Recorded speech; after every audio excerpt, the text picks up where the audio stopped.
Welcome to today's practice. I'm so happy you joined me today. Today we're working on yoga for a stiff neck. And our goal, as always, is to move from a place of happiness instead of towards it, which we always get into a little bit in class. But if you're newer to our platform and you want to know a little bit more about how this whole happiness thing works, head over to our website, yogainyourlivingroom.com, and to our blog where you can read all of our posts about happiness that we add to every single week, in addition to these free yoga class videos. So when you're ready to get started, join me on your yoga mat or even in a chair, because we'll get started in a comfortable seated position. So if you're sitting on the floor with me, feel free to sit yourself up on something if you feel like your knees are not going down away from your hips. AKA if they're up like this and you're feeling really scrunched, your neck probably isn't feeling so great anyway. So we want to get into a place where the pelvis can be nice and neutral in the body. Sometimes I even rock it a little bit forward and backward. You can do this in a chair too, just to kind of see where is that place of neutral, which we never really know where neutral is, but we can just play around until we can get the pelvis to a nice, easy position. Then we want to feel our sitting bones ground. So if you're on the floor, you might remove the flesh from underneath the sitting bones so that you can feel them activate down into the floor a little bit more. And then we'll each take some circles with the spine. So we'll start just nice and easy, one direction. Big, full, deep breaths. Softness through the face.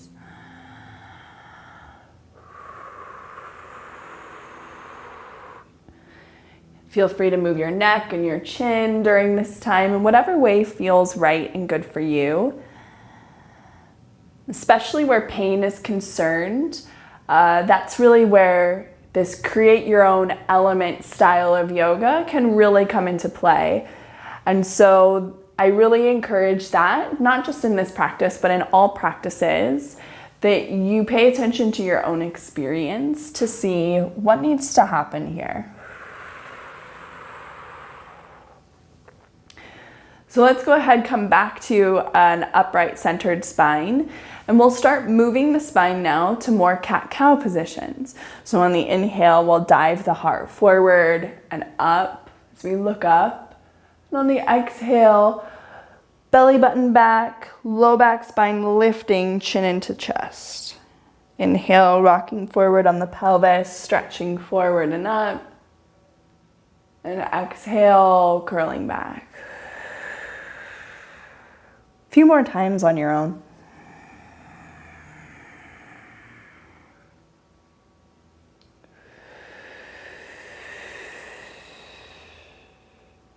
Feel free to pause and linger. If any spot feels like it's really targeting something that needs to be targeted. And then come right back on up to center. Start to roll out through the shoulders a bit here. And as you do that, you can always move through the chin. And so we want to let this experience become increasingly more intimate. If the eyes soften to close, that might feel nice.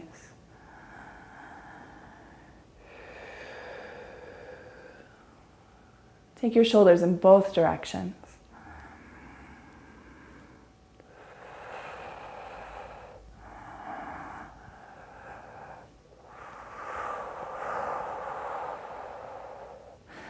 Go ahead and take your right hand to your right shoulder. Start to take the elbows in circles, so opening up the shoulder a little bit more.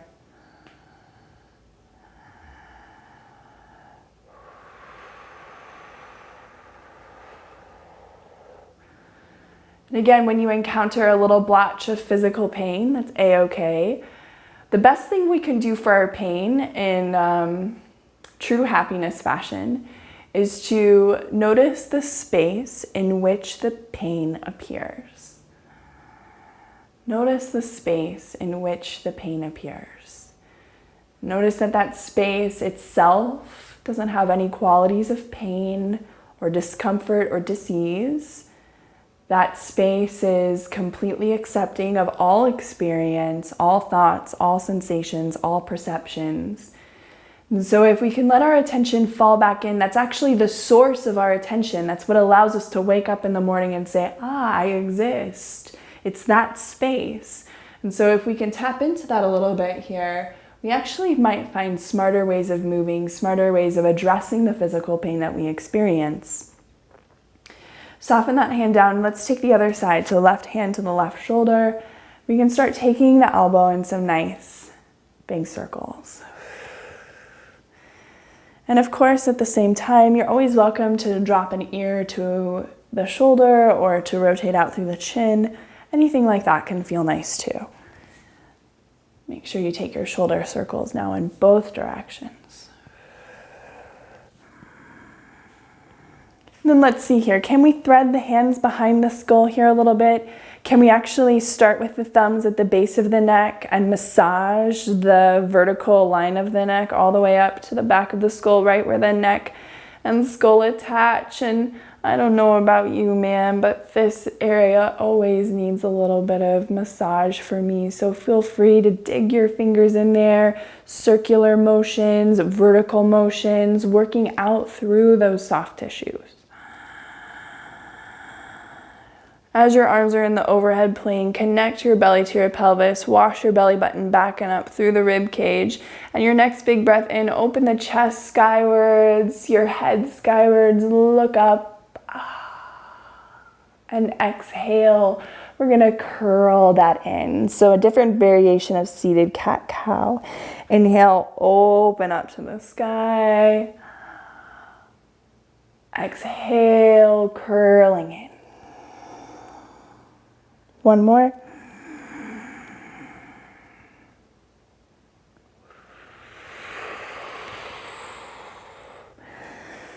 Now let's come back up to neutral spine. Relax the hands down.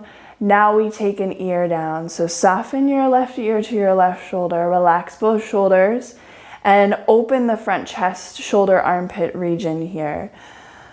So you can even take your hands here to kind of like spread from the inside out. And then if you're not feeling so much sensation because these muscles are already kind of stretched out here, then reach your right hand, your fingertips away from you, and get really long through that line of energy. And now feel, maybe there's some more distinction that we can experience. Rotate your nose down to your left armpit. And then rotate your nose up towards the sky, all the while keeping that ear nice, super duper heavy. And we can start rolling through that range of motion. Nose down to the armpit, armpit stays open. And then forward and up.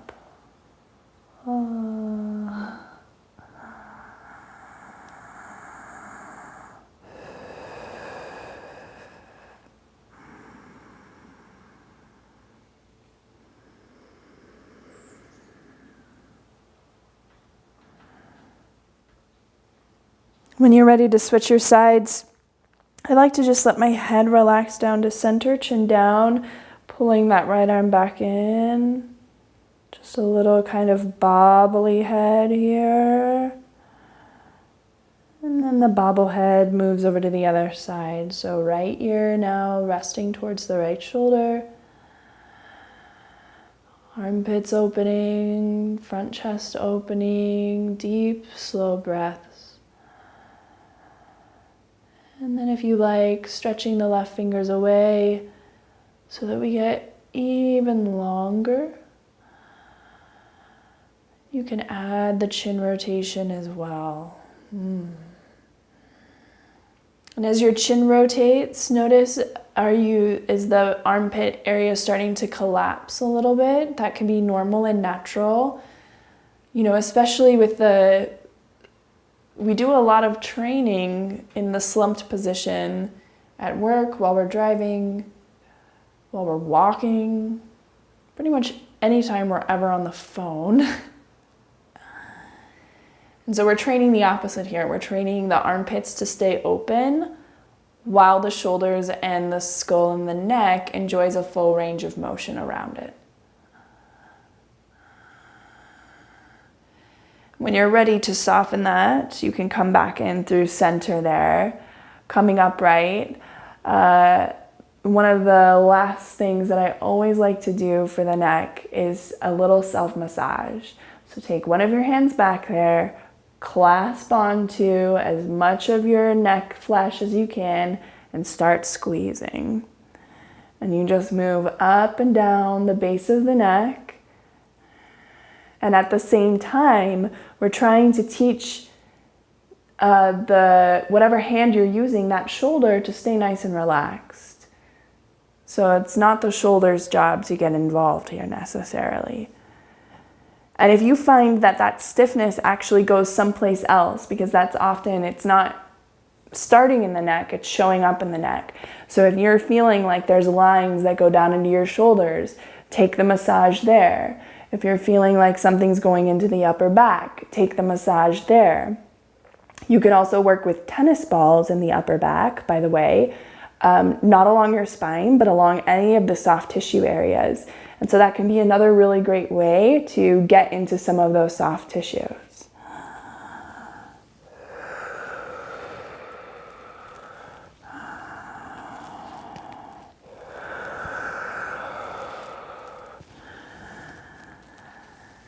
Now, one more thing before we come down to our backs, which is where we'll end our practice today. Let's stretch the arms forward in front of the body. So go ahead and just kind of hug your right arm forward in front of the body. This is like one of the stretches I used to do in like softball or something, or PE gym class growing up. So we're taking the arm towards the front plane of the body.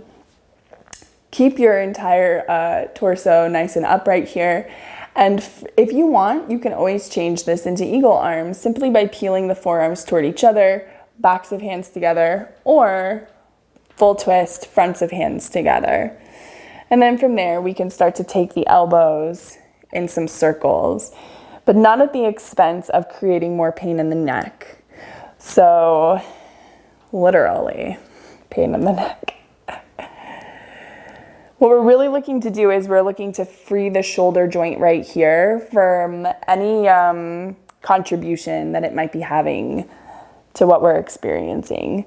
So stretch the arms, stretch them out. That can feel good, even like arms up, belly button up, chest open. Oh, look up. Oh, that's nice.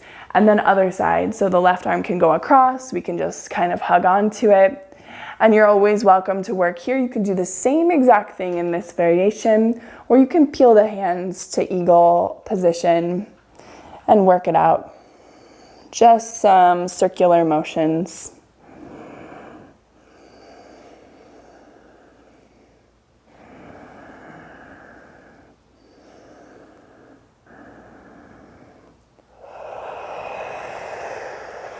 Release that. Arms out, palms up. Again, belly button back and up. Chest open, neck free. Skull up and back. Look up. Sprinkle the fingers down. Okay, let's get onto our backs. That's where we'll wind it all down. We'll do a little bit more self-massage and a little bit more work to clear up this area.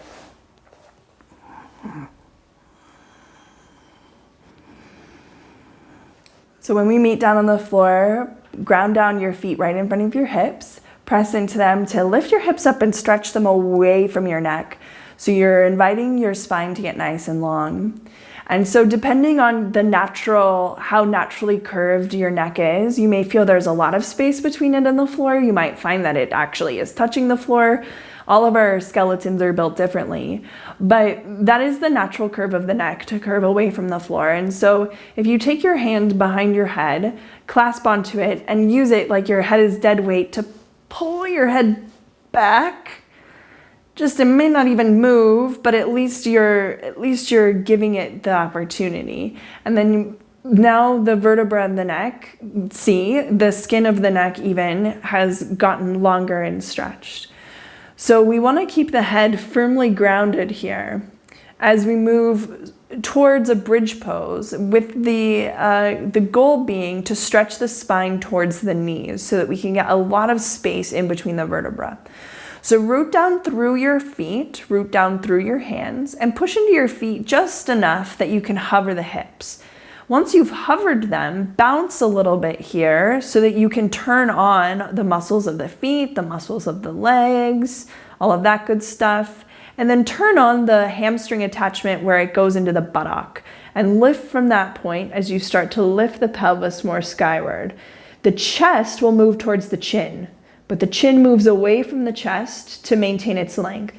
And then we stretch the pelvis towards the knees so we can get lots of space through the vertebra. That's the point today.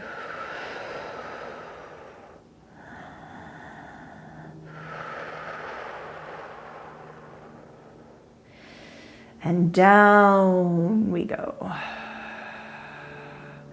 And here we can goalpost the arms maybe, feeling very open here so that the chest is open, the shoulder bones are relaxing, the arm bones are relaxing, and we'll move into a twist. So we can, maybe this one will feel best, but I don't know. So really it's yogi's choice. It's all create your own yoga, right? Like, I don't know what you're doing at home. So if you want to go with me, feet outer mat width distance apart, we're going to let both knees drop over to one side. Sometimes that can maintain the length in the spine. And so just like bridge pose, stretch the pelvis away from the chest, away from the neck. And let the chest and shoulders be completely soft and open here.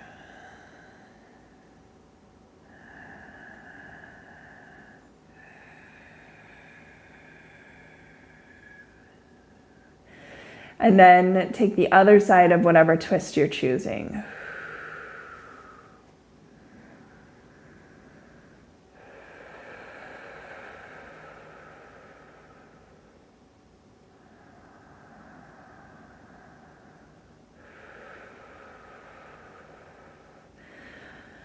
And then let's go ahead and come back through center. And we'll position ourselves to rest here just a little bit. And to rest on a hard surface, which can be really nice, especially for the neck. So again, if you have space between your neck and the floor, we can go ahead and take our hands there. We can scoop the head up and stretch it back away from the body. And then if it feels good, I'm gonna even continue my little self-massage, taking both hands to the back of the neck, letting the eyes soften to close. Sometimes when we get to the end of practice, that's where a little bit of antsiness can creep in, especially when we're practicing at home, because when we're at home, our to-do list is so ready. Like the laundry might already be finished, or like, somebody's hungry and we gotta go get snacks and dinner and food or whatever it is. Whereas when you go to a yoga studio, it's like the end of practice. That doesn't necessarily mean your to-do list comes back right away, because you can still talk to your friends and your teacher, and you got to get home and take a little walk or whatever. And so let's really take advantage of this time together, this resting time, where the to-do list hasn't come back. We're just right here. And so when you feel ready to let your hands now rest, let your eyes rest, and it's as if we're going into the deepest part of sleep, the most restful, like the type of sleep that you wake up from and you're like, damn, that felt good. And so imagine that we're allowing the body to experience that here, but we're still in the waking mind. What does the waking mind have to let go of? What stories? What ideas? What beliefs?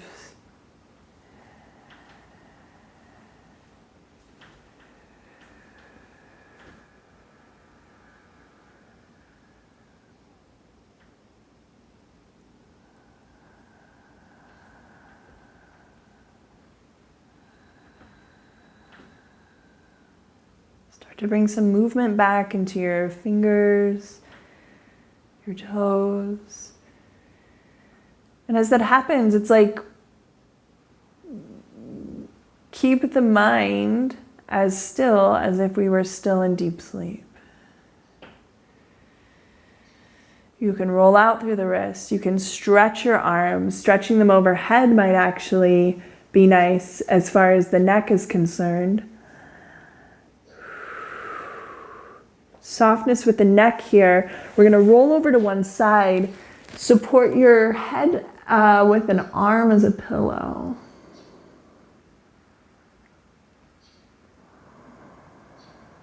Let your chin, your neck be heavy as you press down to come on up to a seat.